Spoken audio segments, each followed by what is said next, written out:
vivions depuis 20 ou 30 ans dans un grand débat intellectuel sur comment faire marcher l'économie, avec deux prototypes en opposition. Celui qui est devenu majoritaire s'appelle Milton Friedman. Ces deux dogmes, c'est les marchés sont auto-équilibrants et chaque équilibre de marché est optimal. Conclusion, moins l'État se mêle d'économie, mieux on se porte. Diminuer les impôts, privatiser, renvoyer tout au marché, foutez-nous la paix et vous occupez-vous de faire marcher la police et la justice et l'armée. Le minoritaire là-dedans s'appelle Keynes, en symbolique.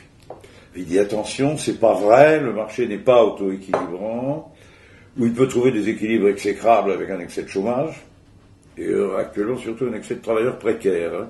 C'est la grande fragilité, c'est les travailleurs précaires. Et c'est l'excès actuel du chômage du travailleur précaire et des pauvres. Les adultes valides qui ne sont même pas chômeurs ou précaires et qui sont exclus du marché du travail. 5 millions en France, 12 millions en Grande-Bretagne. En plus des précaires et des chômeurs. Et c'est tout ça qui fait qu'il n'y a pas assez de pouvoir d'achat pour consommer, donc il n'y a pas assez de croissance.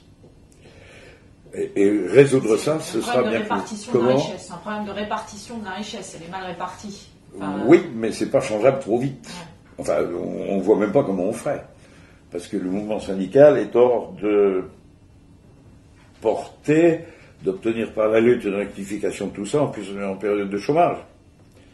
Il y a toujours des gens qui sont prêts à accepter du boulot, quitte à avoir un salaire dégénéré, simplement pour manger, etc.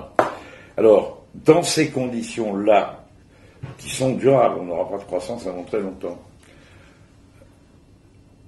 jouer à je suis droit, je suis honnête, je paye mes dettes, au point d'arrêter la croissance chez soi et d'aggraver la récession, à quelque chose de suicidaire. Mais les Allemands ont l'impression que c'est en étant vertueux et en évitant un emballement de la dette, ils vont permettre d'avoir une croissance faible.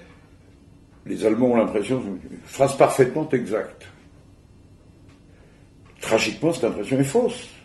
Mais ils ne savent pas. Mais comment on peut être sûr d'avoir raison ou comment on peut à ce point-là écoutez, j'aurais été très prudent dans l'exposé de tout ça avant la crise. Mais il y en a un peu marre de voir que le monde intellectuel n'est pas capable, dans sa majorité, de tirer les leçons de ce qui vient de se passer. Et ce qui vient de se passer, c'est que les faits ont tranché dans le conflit de doctrine. Il n'est pas vrai que le marché soit auto-équilibrant, il n'est pas vrai que son équilibre soit optimal. On a besoin de régulation pour préserver les grands équilibres, et d'abord celui de la rémunération du travail.